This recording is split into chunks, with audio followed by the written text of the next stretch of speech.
Hey everybody, and welcome to Let's Look at Lovely Planet. This is a game, it showed up in my inbox. It's published by Tiny Build Games, the same guys who published No Time to Explain, which was that Super Meat Boy-esque platformer where you had the gun, and the gun was like a laser that also propelled you, sort of like the gun in Cave Story. Anyway, that's probably a terrible description. They're probably, at this point, more well-known for publishing Speedrunners, which was developed by Double Dutch Games. And this is another one that Tiny Build is publishing. It's developed by a studio that I believe is known as Quick Tequila Games. And when it showed up in my inbox, I kinda, I'm guilty of not reading press releases that much because a lot of them are like, the most high-octane game ever released, it's gonna blow your face off. So you kind of look at screenshots and stuff and you get a vibe for it. And it caught my eye because it has this really unique kind of visual style.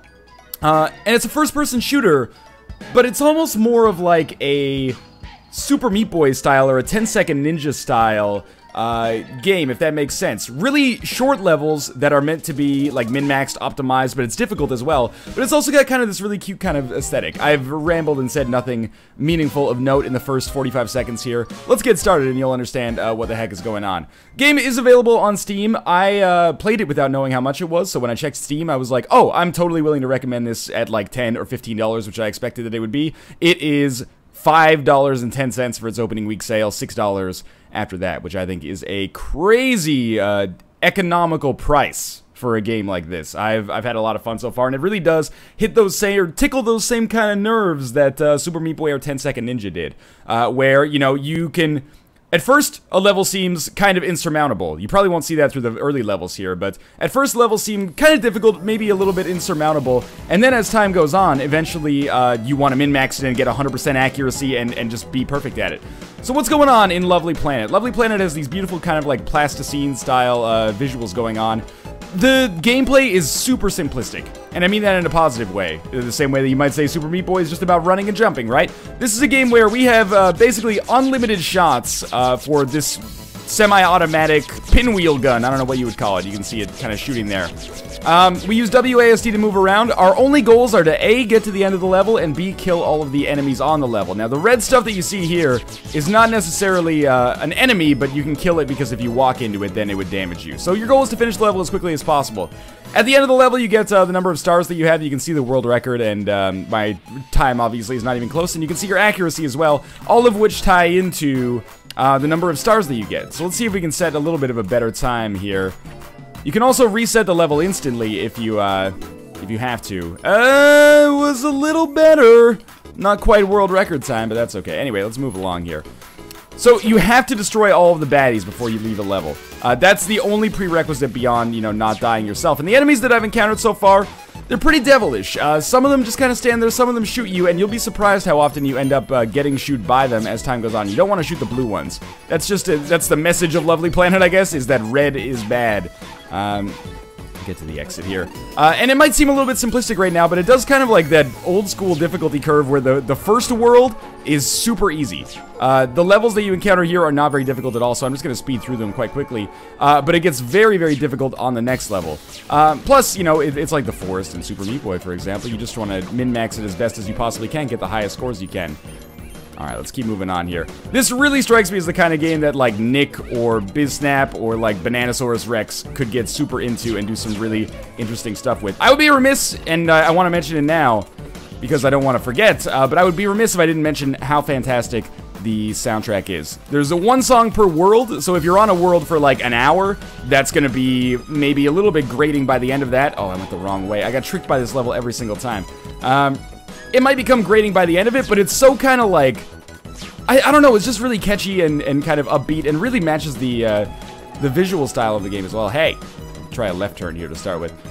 Yeah, it's really, really fantastic. Kind of reminds me of, like, I don't know, the Go Team or something like that. Are the Go Team still a thing? I don't know. I was into that kind of music in, like, 2005. It's been a while. Let's continue moving onwards here. So one of the things that's a little tricky about Lovely Planet is that you don't... Did I actually kill... I didn't kill him. Gosh darn it, so I restarted. One of the things that's a little tricky about Lovely Planet is that you don't have a crosshair, and I don't believe that there's any way to give yourself a crosshair. Oh, back it up into the thing. I did it. Terrible accuracy, but that's okay. You know what, let's try that again. I bet I can get 100% accuracy on that. I don't know if you get any extra points for, like, destroying the creep, basically, that's down there. Without having a crosshair... Oh, that was terrible. It can be a little tricky to actually land your shots, but it's... Oh, this is terrible on my part. Yeah, it can be a little tricky to land your shots, but it's actually surprising kind of how intuitive it is. Maybe it's just because I've been playing Counter-Strike Global Offensive as like my go-to, you know, off-camera time stuff. Hey, we set a new record there.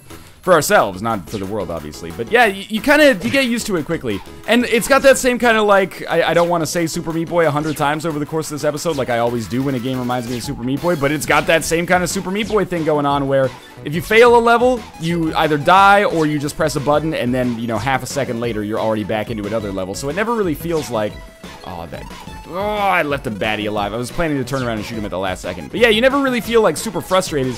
Even if you play a level, you know, 20 or 30 times, that's likely to only end up being like 5 minutes. So it has this really like fast and frenetic pace going for it, which I think works really well. And after playing this game, and this is the mark of some good game design, not for every game, but for this game for sure, I think. After I finished playing it, or after I finished like getting my thoughts together on it, I was like, so it's basically like a first-person shooter style Super Meat Boy game.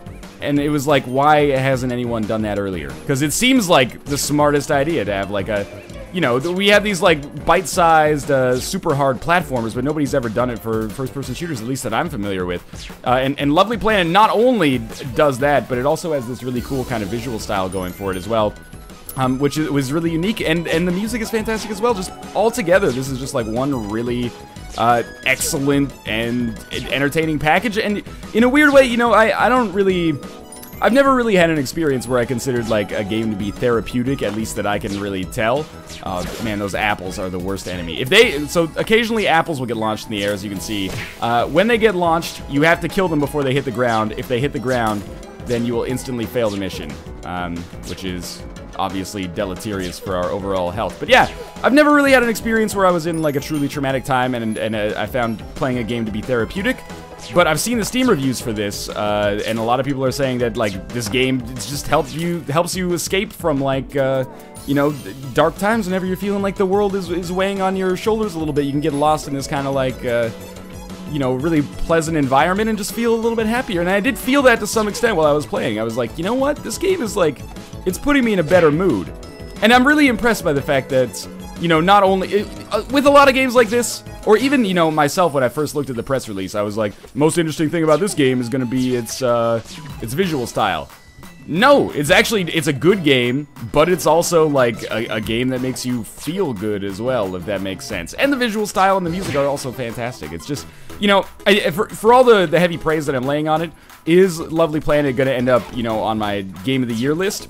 Hard to say after only playing it for about an hour so far, but I've really enjoyed the time that I have spent with it, and I think it's one of those games that, you know, at least, you know, if you talk to me in a couple of years and you say, remember Lovely Planet? I'll say, oh yeah, like I have really fond memories of that game, even if I don't end up including it in, you know, Wendy's top 10 games that make you feel good about society or something like that, or feel good about the world that you live in. I think I'll always look back and say, hey, yeah, Lovely Planet, that was just an enjoyable experience. Okay. And the music, man, I don't know what it is. It's almost got like a little bit of a... Oh, I got hit just at the end there. Almost has a little bit of a pixel vibe to it, you know, like the man who created Cave Story and Carol Blaster. It almost gives me the same vibe, but a little bit less like chiptune and a little bit more upbeat, I guess. I guess like a little bit less melancholic. Whatever, you know, I don't work for Pitchfork Media, so it's okay. Let's see what we got going on here. 100% accuracy. I'm getting some extra stars. Oh, I didn't get the middle star. What's the middle star for? Actually, admittedly, I'm not 100% sure what you get the second stars for, like what the stars represent. I'm pretty sure that one of them is like beat the level. You know, normally in iOS games that get ported to Steam, you have this kind of like 3-star system, and like 1 is you did it, 2 is you did it and maybe accomplished like an alternate objective, and then 3 is like not perfect, but like an A on the level, basically a good score. I'm not sure if it's like time, accuracy, and completion or something like that, though. We'll see. That seemed pretty good to me. All right, 3 stars. And I believe there's 20 levels, at least in the 20 levels in the first world here. Then we'll move on to the second world, and things are going to get a lot trickier. This is, you know, the first world here is very much a tutorialization of what's to come.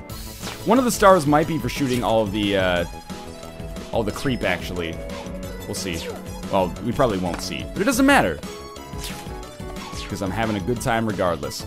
Seriously, like, I hope you can hear I actually kept the music a little higher in the background than I normally do because I wanted you to be able to hear it. And there is a new track, oh, one of them cracked on the ground. There is a new track for the second, oh, come on.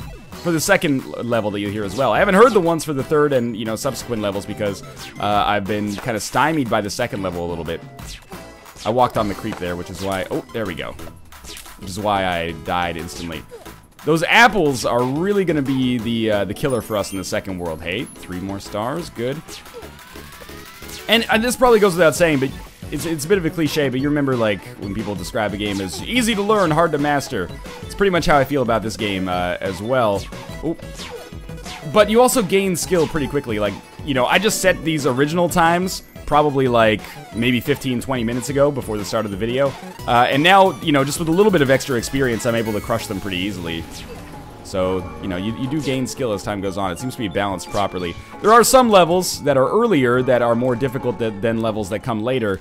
But I wouldn't strike it as a major negative or anything like that.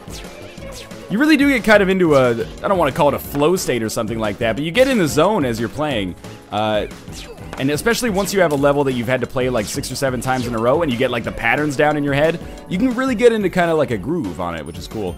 Oh, come on, 2 stars? I think we can do better than that. Let's try to get 3 stars here. I'd like to 3-star at least all of the first world. Mostly because I just want to never divorce myself from this fantastic fucking song. Okay, keep it going. I don't know if we need 100% accuracy, but that's not going to help. You'll see a little bit more of some, like, devilish level design as we get further and further along. And I love playing these games where, you know, level design, or not level design, but the level length is like 15 to 30 seconds or 15 seconds to a minute. Because it's really amazing, like, the number of ways that even within a short level you can create a good amount of variety. Not just variety, but also, like, iteration, you know, variations on a theme, basically. Oh! I think we might have done it that time. A little slow, but... Hey, there we go, 3rd star, maybe for 100% accuracy. So this should be the last level of the first world here. I don't know if we didn't 3-star everything, but I think we did pretty well. Just don't miss. I mean, the hitboxes are pretty forgiving, as you might expect, given that, you know, you don't have a crosshair. There we go, that's 3 stars. Wonderful, so now we can go to the village, and things will get a little bit more complicated here. I'll go back a little bit here. This is Lovely Planet. This is the main menu. You know, you can go to an options menu or something like that, but there's no online multiplayer, you know, there's no deathmatch or anything like that. So what you see is what you get. That being said, I still think this is a totally excellent package that you could easily get a lot of fun out of. There is kind of like an abstract type story maybe going on. I can't tell if it's facetious, because in the press release it was like, you know, a story so abstract we don't even tell it. And you're like, well, okay.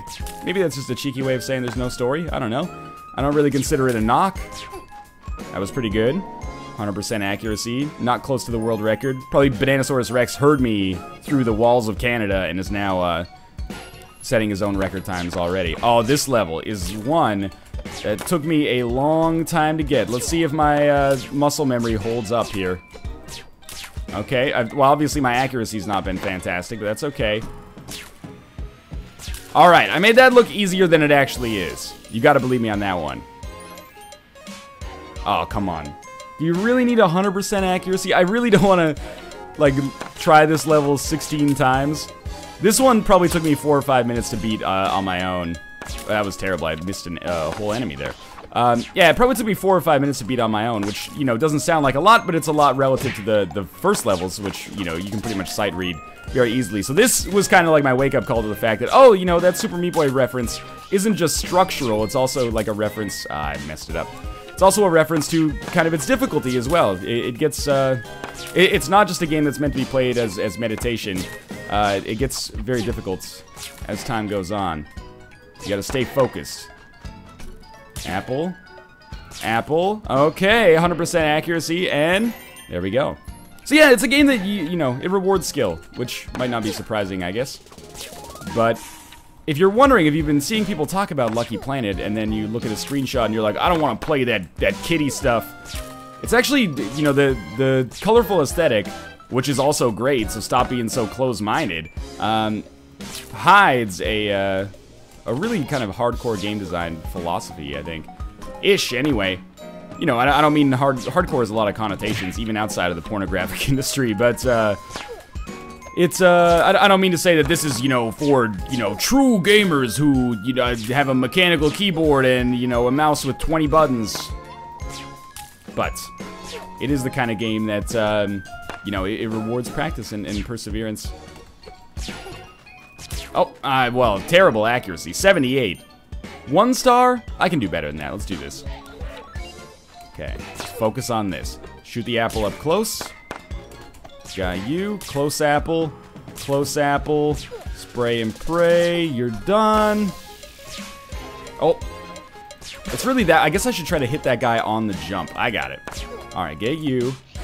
Get you. You know, you gotta get a path here. This is why I think this game is gonna be so, well, it could possibly be such a fun game for, like, speedrunners and stuff to play, because, you know, it's all about finding routes and then just kind of, like, perfecting them, basically. Ah, I walked into the spikes. Okay, let's try it again. You know, another game that I should have mentioned that recently came out and reminds me of the structure a little bit. I'm just gonna practice my shot up here. Is 1001 Spikes. Obviously, 1001 Spikes. You know, it's a little bit more difficult in 1001 Spikes. Just to there's our time right there.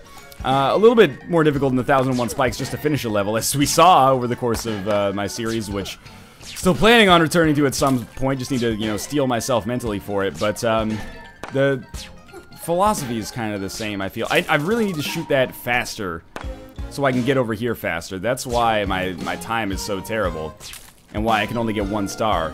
It is faster, though. Let's try it one last time, and then we'll move on to another level. In a weird way, this is kind of good for me. It's a little bit of a selfish approach to take because it means that I don't have to show off the levels that I'm truly terrible at. This level, just to beat it, though, did take me a while. The spikes block the shots. Okay, we're gonna do it one more. Of course, as you can probably tell by now, this game is a serious, like, just one more run type thing going on. Which, as we all know, just means one more good run. One more run where you almost or do actually beat it. Disappointed? Well, I'm more disappointed now that I walked into the spikes. It's okay, we can do this. So yeah, I mean, how do I feel overall about Lovely Planet? It's an incredibly slickly put together package. Presentation is fantastic. Great music. Unique visuals. And, you know, all that is not masking a shitty game. It's wrapped around a game that, in structure, has a lot of things that I really like about it. And that I, you know, it's kind of like a subgenre. This, like, micro-level, skill-based, I don't even know what you'd call it. You know what I mean? Like, you know, this is more similar to, like, Super Meat Boy than Super Meat Boy is to Super Mario or something like that, if that comparison makes any goddamn sense. I think it's really good, and I am really amazed that it was actually, or that it is actually so cheap. I think this is a game that a lot of people will get a lot of enjoyment out of. And it doesn't feel particularly small, either. Like, it doesn't feel like, you know, it's over in an hour or anything like that. I've been playing for an hour and a half, and I've only seen about halfway through the second world, and that's just beating the levels. That's not even trying to necessarily get super high scores or anything like that. Oh, I did it! Sort of. Don't shoot the blue ones! They instantly end the level. Oh, we got 2 stars at least. Okay, let's move on. Let's do, you know, one more level over the course of this. Why not, right? You can see a little bit more of the devilish stuff. The levels seem, I guess, sort of themed. There are some, like, really heinous enemies that we're going to encounter. Not anus enemies. That would possibly conflict with the aesthetic a little bit. I shot that guy. When he dies, he sounds like the, like, fly sound effects from the Mario Paint fly swatter game. Oh, come on.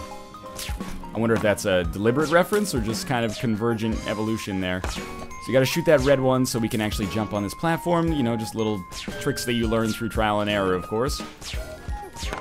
Oh, there's a jump pad. Where are we going, though? Oh, up there! I thought I had not had too much of a hard time with this level, but I may be mistaken. Alright, that's pretty good so far. Oh, that was terrible. So I think some of them you benefit from, like, shooting them up close so you have a low chance of missing. Others you benefit from shooting from relatively far away so you can have time to position yourself someplace else. But anyway, I'm not ever going to be #1 at the world at Lovely Planet, so you probably don't need to hear me wax philosophical about strategy too much. Oh, we actually did hit that one. Okay.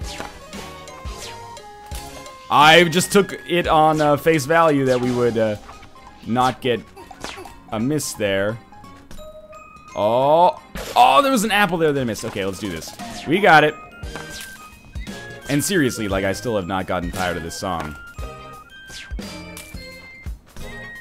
I'm just gonna give you a moment to actually listen to it while I focus all of my brain. Oh! Yeah. While I focus all of my brain energy on doing this. Alright, enjoy 30 seconds of the soundtrack here. Here we go. Oh. Okay. Pretty good.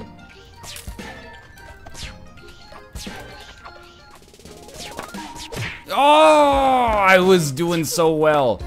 But it feels like I feel wrong when I get frustrated with the game. Like when well, I'm not frustrated with the game, like I'm frustrated that I fucked something up. But when I get mad, I just look at the, you know, cute colors and stuff like that, and I'm like, don't be mad. The world's a bright and beautiful place, and everybody's gonna find their way eventually. And I'm like, thanks, game. That feels really nice. It's like a warm hug in digital format. Okay. Good. Good. Yes! 100% accuracy. Good time. 3 stars. You know, if we're on a 3-star scale, that is also what I would probably give Lovely Planet. I like this game a great deal. Again, from, I believe it's Quick Tequila. I hope I didn't forget the dev studio. Don't take this offensively, devs. There's a lot of dev studios, man. It's, you know, fart monkey games, fart machine games, machine fuck games. Like, it all just kind of blurs together, but I love this game. I really like Lovely Planet. Oh no, Northernlion, you said the F word. Okay, you know, I'm sorry. I'm gonna become a better person. That's what this game makes me want to be. It's on Steam. $5.10 for its opening week sale. That's US dollars, I think. $6 for its, you know, MSRP after that. I would totally recommend picking it up, especially if you enjoy the structure of games like Super Meat Boy, 10-Second Ninja, 1001 Spikes, stuff like that. It's in that class. It's that good. I enjoyed it a lot. So thanks for watching. I hope you guys enjoyed the episode. If you did, click the like button. It helps out a great deal. And of course, subscribe if you want to see more in the future. But for now, thanks for watching, and I'll see you next time.